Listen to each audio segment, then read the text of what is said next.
நிரஞ்சன், நாளை நேரில் ஆஜராக வேண்டும் என ஓபிஎஸ் தரப்புக்கும் சசிகலா தரப்புக்கும் தேர்தல் ஆணையம் நோட்டீஸ் அனுப்பியிருந்த நிலையில இப்போது விளக்கம் கொடுக்க வேண்டிய அவசியம் என இந்த விளக்கத்தை தேர்தல் ஆணையம் ஏற்றுக்கொண்டது. கார்த்திகேயன், தற்பொழுது ஏற்கனவே இந்திய தேர்தல் ஆணையமானது இவர்களிடம் இந்த இரட்டை இலை சின்னம் தொடர்பாகவும் இவர்கள் நியமிக்கப்பட்டது சசிகலா அவர்கள் அதிமுகவின் பொதுச் செயலாளராக நியமிக்கப்பட்டது தொடர்பாகவும் பல்வேறு விளக்கங்களை கேட்டிருந்தார்கள். அதன் அடிப்படையில் ஏற்கனவே அவர்கள் ஒரு விளக்கம் அளித்திருந்த நிலையில் இன்றைய தினம் இந்த தேர்தல் இந்த இரட்டை இலை சின்னம் தொடர்பான புதிய விளக்கத்தினை இன்றைய தினம் தேர்தல் ஆணையத்தில் கொடுத்திருக்கின்றார்கள். இதில் அந்த செயற்குழு பொதுக்குழுவில் இருக்கக்கூடிய ஜெனரல் போர்டு கமிட்டி என்று சொல்வார்கள், அதில் இருக்கக்கூடிய 1912 பேர் தங்களுக்குத்தான் ஆதரவாக இருப்பதாக கூறி ஒரு அபிடவிட் ஆனது தற்பொழுது தாக்கல் செய்யப்பட்டிருக்கின்றது. இது மிக மிக முக்கியத்துவம் வாய்ந்ததாக கருதப்படுகின்றது. ஏனென்றால் நேற்றைய தினம் ஓபிஎஸ் தரப்பினர் தாக்கல் செய்த அந்த பிரமாண பத்திரத்தில் 6000 பிரமாண பத்திரங்கள் தாக்கல் செய்யப்பட்டிருந்தது. மாநிலம் முழுவதும் தங்களுக்கு இருக்கக்கூடிய ஆதரவாளர்களின் பெயர் பட்டியல் ஆகியவை அதில் அடங்கிய ஒரு பிரமாண பத்திரமாக தாக்கல் செய்யப்பட்டிருந்த நிலையில் தற்பொழுது இந்த செயற்குழு பொதுக்குழுவில் இருக்கக்கூடியவர்களின் இந்த எண்ணிக்கையுடனான இந்த பிரமாண பத்திரம் தாக்கல் செய்யப்பட்டிருப்பது என்பது தற்பொழுது குறிப்பிடத்தக்கதாக இருக்கின்றது. இவை அனைத்துமே நாளைய தினம் பரிசீலனைக்கு முழுவதுமாக எடுத்துக்கொண்டு தேர்தல் ஆணையம் ஒரு கோர்ட் மாதிரி தான் நாளைய தினம் நடைபெறவிருக்கின்றது. இரண்டு தரப்பிலிருந்தும் வழக்கறிஞர்கள் வருவார்கள், இரண்டு தரப்பிலிருந்தும் சம்பந்தப்பட்டவர்கள் வருவார்கள். பின்னர் அவர்கள் அதிலிருந்து முக்கியமான விஷயங்களை முன்வைப்பார்கள். பிறகு தேர்தல் ஆணையத்தில் ஒரு கோர்ட் மாதிரியே நடைபெறும், ஒரு நீதிமன்றம் மாதிரியே தான் நடைபெறும். இது ஒரு புல் கமிஷனும் அமர்வார்கள் என்று கூறப்பட்டிருக்கின்றது. அதாவது தேர்தல் ஆணையத்தின் தலைமை தேர்தல் ஆணையர்கள் மற்றும் துணை தேர்தல் ஆணையர்களும் இதில் இருப்பார்கள்.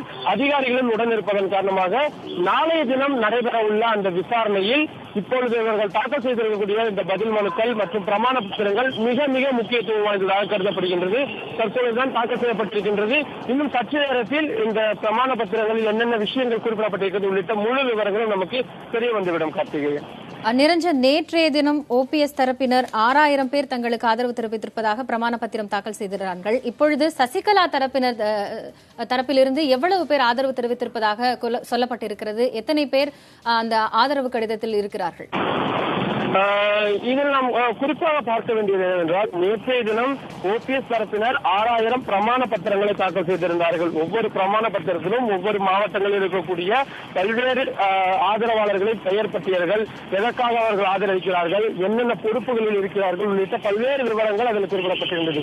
அதே போல தற்பொழுது இவர்கள் தாக்கல் செய்திருக்கின்ற இந்த பிரமாண பத்திரத்தில் செயற்குழு பொதுக்குழுவில் இருக்கக்கூடிய அந்த முக்கியமான பாடியானது மிக மிக முக்கியம், ஒரு அதிகாரம் வாய்ந்த ஒரு அமைப்பாகத்தான் பார்க்கப்படுகின்றது. அதில் இருக்கக்கூடிய 1912 பேர் தங்களுக்கு ஆதரவாக இருப்பதாகவும் அவர்களை சார்ந்தவர்கள் எங்களுக்கு ஆதரவாக இருப்பதாகவும் அது குறித்த ஆவணங்களை பிரமாண பத்திரங்களாக தற்பொழுது தேர்தல் ஆணையத்தில் தாக்கல் செய்திருக்கிறார்கள் சசிகலா தரப்பினர். அது மட்டுமில்லாமல் இவ்வளவு பேர் பெரும்பான்மையானவர் எங்களுக்கு ஆதரவாக இருப்பதனால் இரட்டை இலை சின்னத்தை எங்களுக்கு ஒதுக்க வேண்டும் என்ற மிக முக்கியமான அந்த கோரிக்கையும் தற்பொழுது வைக்கப்பட்டிருக்கின்றது. நிரஞ்சன், இணைப்பிலே நம்ம தொடர்ந்து பேசலாம். தற்போது சசிகலா ஆதரவாளர் மாநிலங்களவை உறுப்பினர் நவநீத கிருஷ்ணன் இணைப்பில் வந்திருக்கிறார். பேசலாம் சார். வணக்கம்.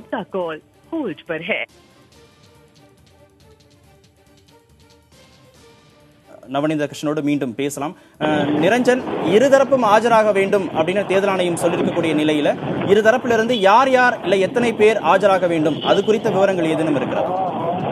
தற்பொழுது வரை இவர்கள் இரண்டு தரப்பினருமே அதனை ஒரு சீக்கிரட்டாகத்தான் வைத்திருக்கின்றார்கள். குறிப்பாக ஓபிஎஸ் தரப்பிலிருந்து மைத்ரேயன் உள்ளிட்டோர் கலந்து கொள்ளலாம் என்று எதிர்பார்க்கப்படுகின்றது.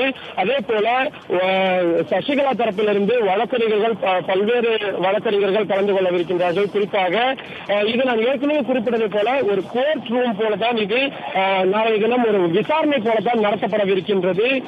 எனவே இதில் அனைத்து தரப்பிலிருந்தும் ஒரு விரிவான விசாரணையானது, விரிவான வாதங்கள் வைக்கப்படும்.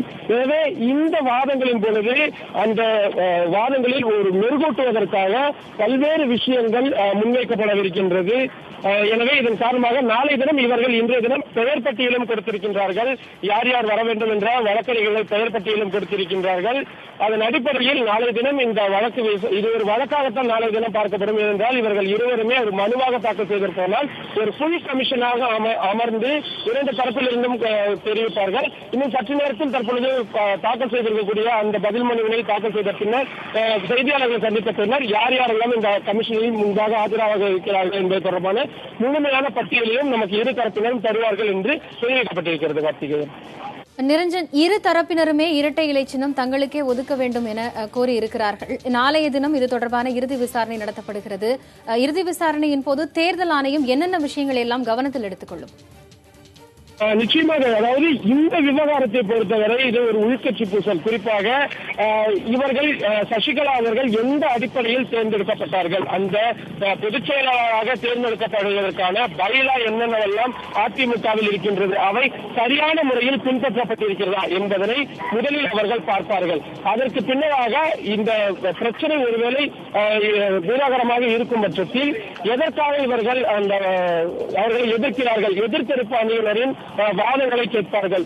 ஆனால் இந்த விவகாரத்தை பொறுத்தவரை தற்பொழுது எதிர்ப்பு தெரிவித்திருக்கக்கூடிய ஓபிஎஸ் அவர்களும் மதுசூதனன் உள்ளிட்ட எதிர்த்தரப்பில் இருக்கிறவர்கள் அனைவருமே ஆரம்பத்தில் சசிகலா அவர்கள் பொதுச் செயலாளராக ஆவதற்கு சம்மதம் தெரிவித்திருந்தார்கள். அதன் பிறகுதான் அவர்கள் போர்க்கொடி எழுப்பியிருந்தார்கள். இந்நிலையில் எதற்காக இவர்கள் திடீரென்று தங்கள் நிலைப்பாட்டையை மாற்றினார்கள் உள்ளிட்ட அனைத்து விவகாரங்களும் கேட்கப்படும். ஒருவேளை தேர்தல் கமிஷன் இதில் சரிவர அந்த பைலாக்களானது பின்பற்றப்படவில்லை என்று கூறினால் தேர்தல் கமிஷன் மீண்டும் ஒரு தேர்தல் நடத்துவதற்கான உத்தரவிடுவதற்கான வாய்ப்புகள் இருக்கின்றது. அது அனைத்துமே தேர்தல் ஆணையத்தின் கையில் தான் இருக்கின்றது. நிரஞ்சன், தற்பொழுது மாநிலங்களவை உறுப்பினர் நவநீத கிருஷ்ணன் பேசியதை கேட்டிருந்திருப்பீர்கள். அவர்கள் தரப்பிலிருந்து அதற்கான ஆவணங்கள் இருப்பதாக குறிப்பிட்டிருக்கிறார்கள். இரு தரப்பிலிருந்துமே என்னென்ன விஷயங்கள் குறித்து தேர்தல் ஆணையம் அவர்கள் ஒருவரிடமும் விசாரணை நடத்தும், இந்த விசாரணையின் போது என்னென்ன விஷயங்கள் எல்லாம் கேட்கப்படும்?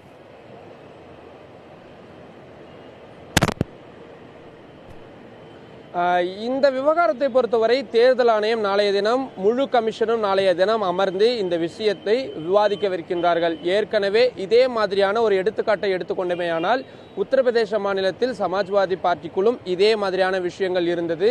அப்பொழுது அகிலேஷ் யாதவிற்கு அதிக அளவிலான ஆதரவு இருந்ததன் காரணமாக அவருக்கு அந்த கட்சியின் சின்னமானது ஒதுக்கப்பட்டது. கிட்டத்தட்ட இந்த அதிமுகவின் உள்கட்சி விவகாரத்திலும் அதையே நாம் ஓரளவிற்கு பொருத்தி பார்க்க முடியும். ஏனென்றால் அங்கு இருப்பது போலதான் இங்கும் சிறு பிளவுகள் ஏற்பட்டிருக்கின்றது. குறிப்பாக இந்த அதிமுகவின் பொதுச் செயலாளராக சசிகலா தேர்ந்தெடுக்கப்பட்டதன் பின்னணி குறித்து மிக விரிவாக ஆராயவிருக்கின்றார்கள். ஏனென்றால் அதுதான் மூலதனமான பிரச்சனையாக இருந்து வருகின்றது. ஓபிஎஸ் தரப்பினர் வைக்கப்படுகின்ற மிக முக்கியமான குற்றச்சாட்டு தங்களுக்கு நெருக்கடி கொடுக்கப்பட்டது, இதில் சட்ட விதிகள் மீறப்பட்டிருக்கின்றது, அதிமுகவின் பைலாப்படி தற்காலிக பொதுச் செயலாளர் என்ற ஒரு பதவியே கிடையாது என்று கூறியிருக்கின்றார்கள். அப்படி இருக்கும் பொழுது அவரது அந்த பதவி நியமனம் என்பது ஒரு கேள்விக்குறியாக இருக்கின்றது. அதில் பைலாக்களில் என்னென்னலாம் இருக்கிறது உள்ளிட்ட அனைத்து விவகாரங்களும் இரண்டு தரப்பிலிருந்தும் ஒரு வழக்கு விசாரணை போலவே வழக்கறிஞர்கள் முன்வைப்பார்கள். அது அனைத்தும் கேட்கப்படும். ஒருவேளை அந்த பைலாக்களில் அவ்வாறு இல்லை என்று கூறினால் உடனடியாக அந்த பிரச்சனையானது வேறு விதமாக திரும்பும். அவரை பதவியிலிருந்து நீக்குவதற்கும் தேர்தல் ஆணையம் உத்தரவிடலாம். இல்லை என்றால் ஒரு தேர்தலை மீண்டும் நடத்துவதற்கு உத்தரவிடலாம். அதை ஒருவேளை அதிமுக தரப்பினர் தேர்தல் ஆணையம் முன்னின்று நடத்தி தர வேண்டும் என்று கூறினால் தேர்தல் ஆணையமும் அதில் தலையிட்டு அந்த தேர்தலை நடத்தி கொடுப்பதற்கான வாய்ப்புகள் மிக அதிகமாக இருக்கின்றது. அவ்வாறு ஒருவேளை சசிகலா அவர்கள் நீக்கப்பட்டு விட்டால் இருக்கக்கூடிய பழைய நிலையை மீண்டும் திரும்பிவிடும். குறிப்பாக ஏற்கனவே இருக்கக்கூடிய அவைத்தலைவராக இருக்கக்கூடிய மதுசூதனன் தொடர்ந்து அந்த பதவிக்கு வருவார். பொருளாளர் பன்னீர்செல்வமாக இருப்பார். நீக்கப்பட்டவர்கள் அனைவரும் மீண்டும் கட்சியில் சேர்க்கப்படுவார்கள். ஜெயலலிதா இறப்பிற்கு முன்னதாக அதிமுகவில் என்ன நிர்வாகிகள் என்னென்ன பதவிகளில் இருந்தார்களோ அதுவே தொடரும் என்பதுதான் தேர்தல் ஆணையம் நாளை ஒருவேளை அந்த மாதிரியான முடிவுகளை எடுப்பதற்கான வாய்ப்புகளும் இருக்கின்றது. ஆனால் தேர்தல் ஆணையம் இதில் சற்று கால நேரம் எடுத்துக்கொள்ளும் என்றுதான் எதிர்பார்க்கப்படுகின்றது. ஏனென்றால் ஒரு நாட்களில் விசாரித்து முடிக்கக்கூடிய விவகாரங்களாக இல்லை. இவர்கள் வைக்கக்கூடிய வாதங்கள் ஒருவேளை அவர்கள் ஏற்றுக்கொள்ளும்படியாக இருந்தால் உடனடியாக இந்த வழக்கு விசாரணை முடிக்கப்படலாம். தற்பொழுது இடைத்தேர்தல் நெருங்கி வருவதன் காரணமாக இன்னும் வெகு விரைவாக தேர்தல் வர இருக்கிறது. ஏப்ரல் மாதம் 12ஆம் தேதி. அதற்குள் இவர்கள் அந்த சின்னம் தொடர்பான முடிவையும் தேர்தல் ஆணையம் எடுக்கப்பட வேண்டியிருக்கிறது. எனவே அவையும் நாளைய தினம் முழுமையாக விசாரிக்கப்படவிருக்கின்றது.